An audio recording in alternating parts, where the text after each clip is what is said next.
ನಮಸ್ಕಾರ, ನಾನು ನಿಮ್ಮ ಮಿಸ್ಟರ್ ಪ್ರಾಫಿಟ್. ನಿನ್ನೆ ರಾತ್ರಿ ಫ್ರೆಡ್ ರೇಟ್ ಕಟ್ ಆಗಿದೆ 25 BPS. ಸೊ ಇದರಿಂದ 3.75 to 4ಗೆ ಕಾಯ್ದಿರಿಸಿದೆ. ಇನ್ನು ಅಮೆರಿಕದ ಡೋಜನ್ ಮಾರ್ಕೆಟ್ ಇದನ್ನ ಮಿಕ್ಸ್ಡ್ ರಿಯಾಕ್ಷನ್ ಅಂತ ತೋರಿಸ್ಬಿಟ್ಟು 75 ಪಾಯಿಂಟ್ ಲಾಸ್ ಅಲ್ಲಿ ಕ್ಲೋಸ್ ಆಗಿದೆ. ಇನ್ನು ಏಷ್ಯನ್ ಮಾರ್ಕೆಟ್ ಮಿಕ್ಸ್ಡ್ ರಿಯಾಕ್ಷನ್ ಅಂತ ತೋರಿಸ್ತಾ ಜಪಾನ್ ಮಾರ್ಕೆಟ್ ಫ್ಲಾಟ್ ಆಗಿ ಟ್ರೇಡ್ ಆಗ್ತಾ ಇದೆ. ಇನ್ನು ಫಾರಿನ್ ಇನ್ಸ್ಟಿಟ್ಯೂಷನ್ ಅವರು ಇಂಡಿಯನ್ ಮಾರ್ಕೆಟ್ ಅಲ್ಲಿ 2540 crores ಸೇಲ್ ಮಾಡಿದ್ದಾರೆ. ಡೊಮೆಸ್ಟಿಕ್ ಇನ್ಸ್ಟಿಟ್ಯೂಷನ್ ಅವರು 5692 crores ಬೈ ಮಾಡಿದ್ದಾರೆ. ಇನ್ನು ಬೆಳಿಗ್ಗೆ ಗಿಫ್ಟ್ ನಿಫ್ಟಿ 26,166 ಅಲ್ಲಿ ಟ್ರೇಡ್ ಆಗ್ತಿದೆ.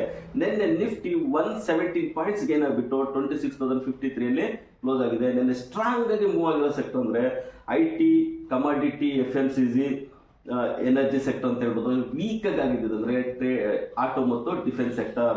ಇವತ್ತು ನಿಫ್ಟಿ 26,100 ಎಬೋ ಇದ್ರೆ ಮಾತ್ರ ಬೈಯಿಂಗ್ ಇರುತ್ತೆ, ಇಲ್ಲಾಂದ್ರೆ ಸೆಲ್ಲಿಂಗ್ ಪ್ರೆಷರ್ ಇರುತ್ತೆ ಅಂತಾನೆ ಹೇಳ್ಬೋದು. ರೆಸಿಸ್ಟೆನ್ಸ್ ಬಂದ್ಬಿಟ್ಟು 26,250 ಆಗಿರುತ್ತೆ. ಸಪೋರ್ಟ್ ಬಂದ್ಬಿಟ್ಟು 25,900 ಫಸ್ಟ್ ಸಪೋರ್ಟ್ ಆಗುತ್ತೆ. ಸೆಕೆಂಡ್ ಸಪೋರ್ಟ್ ಬಂದ್ಬಿಟ್ಟು 25,790 ಆಗಿರುತ್ತೆ. ಇನ್ನು ಬ್ಯಾಂಕ್ ನಿಫ್ಟಿ ನೋಡೋದಾದ್ರೆ ನಿನ್ನೆ 171 ಪಾಯಿಂಟ್ಸ್ ಗೇನ್ ಆಗ್ಬಿಟ್ಟು 58,385 ಅಲ್ಲಿ ಕ್ಲೋಸ್ ಆಗಿದೆ. ರೆಸಿಸ್ಟೆನ್ಸ್ ಬಂದ್ಬಿಟ್ಟು 58,700 ಆಗಿದೆ. ಸಪೋರ್ಟ್ ಬಂದ್ಬಿಟ್ಟು 57,800 ಆಗಿದೆ. ಇನ್ನು ಸೆನ್ಸೆಕ್ಸ್ ನೋಡೋದಾದ್ರೆ 388 ಪಾಯಿಂಟ್ಸ್ ಗೇನ್ ಆಗ್ಬಿಟ್ಟು ಆಲ್ಮೋಸ್ಟ್ 85,000 ಅಲ್ಲಿ ಕ್ಲೋಸ್ ಆಗಿದೆ.